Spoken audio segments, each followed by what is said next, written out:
Thank you for joining us again on the Navigating with Noel podcast. Happy listening.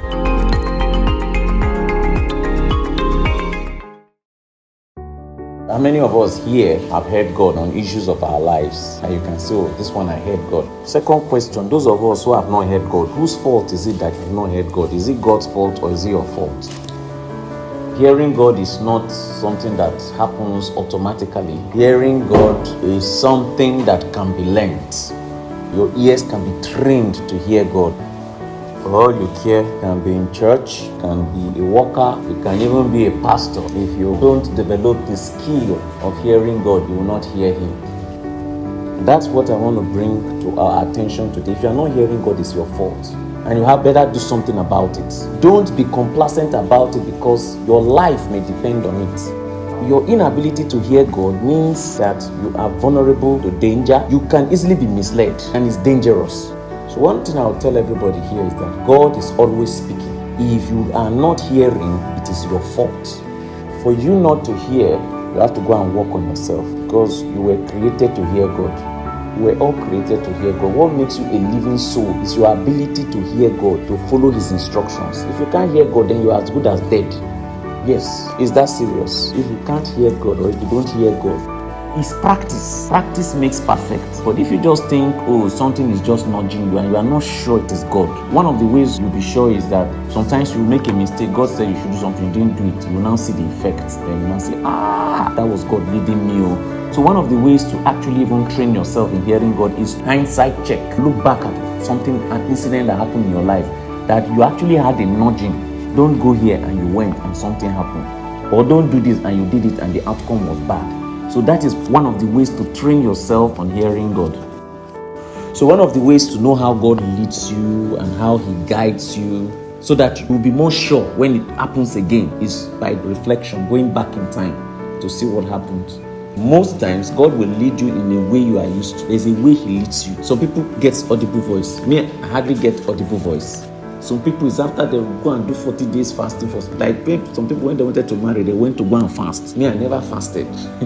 I just prayed normal, regular prayer. And it was sufficient for me to know my wife and to marry her. If God has not been leading you with audible voice and time to marry come and you are waiting for one audible voice, you will hear one, but it will mislead you. It will definitely mislead you, most likely. There is a way God leads you.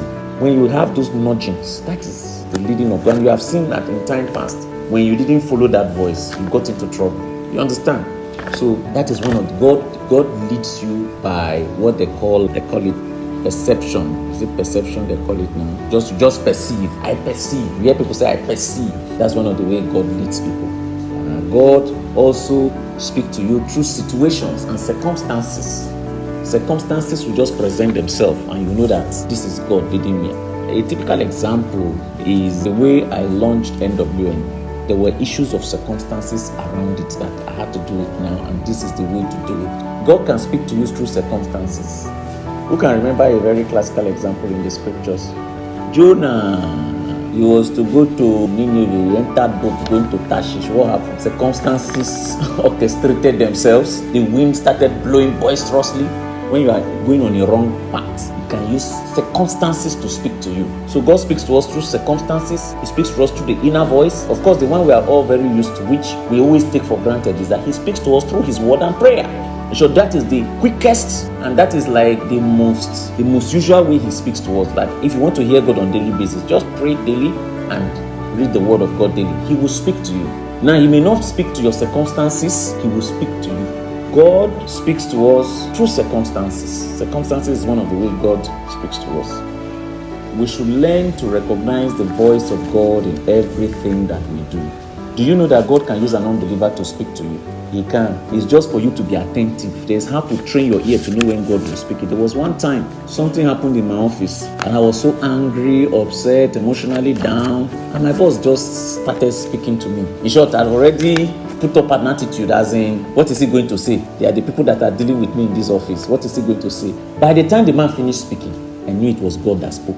Somebody that I felt, these are the cause of my trouble in this office. By the time he finished speaking, I knew it was God. That's why, because I had trained my ear to be able to know when God is speaking. All right. So lastly, I'm going to just share a story with us on God speaking to us through circumstances. He speaks to us through dreams. He speaks to us through visions, right? But you see, the things of God are not very straightforward. Sometimes he will speak to you in various ways. Then you have to add them all up together and line them up. That now just increases your confidence. He could have told you one way, but most times God will tell you one or two ways. He speaks to us through the witness of another brother or another sister.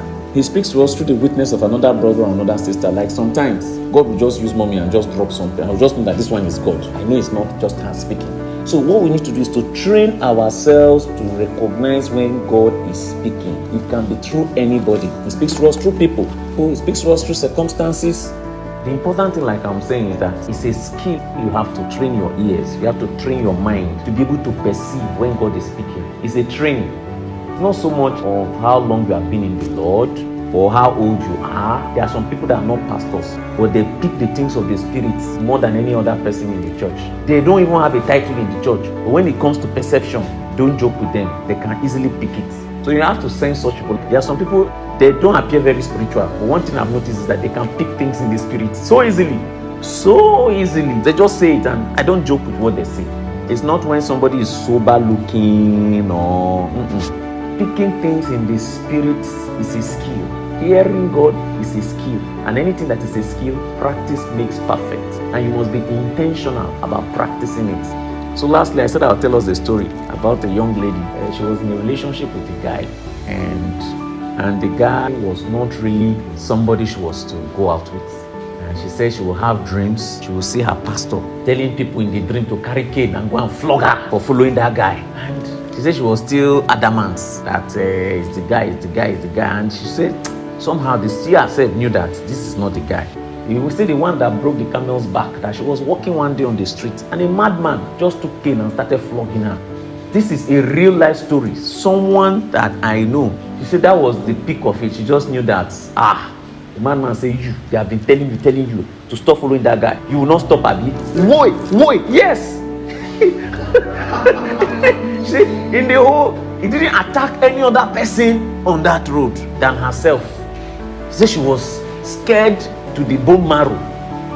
He don't reach like this. I said, God loves you too much. So these things just tell us that God is always speaking. Let's always have that consciousness and always ask God, what are you saying? I woke up this morning.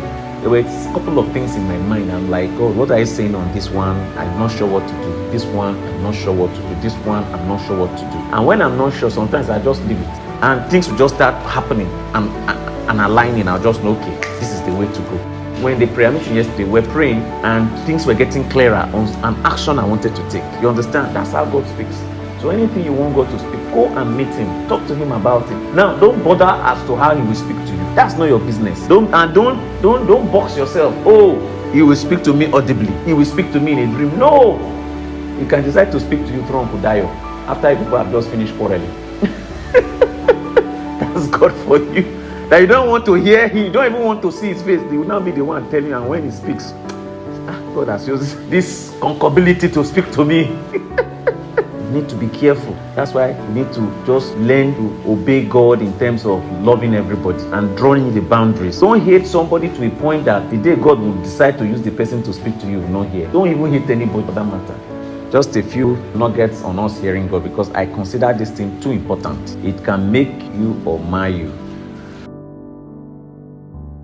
Sure, what you learned today inspired you. Please don't keep it to yourself. Share with others and join us again on this platform for another exciting podcast. Please connect with us through our social media handles. One of our mentors will definitely contact you. So we look forward to having you on our platform. Cheers.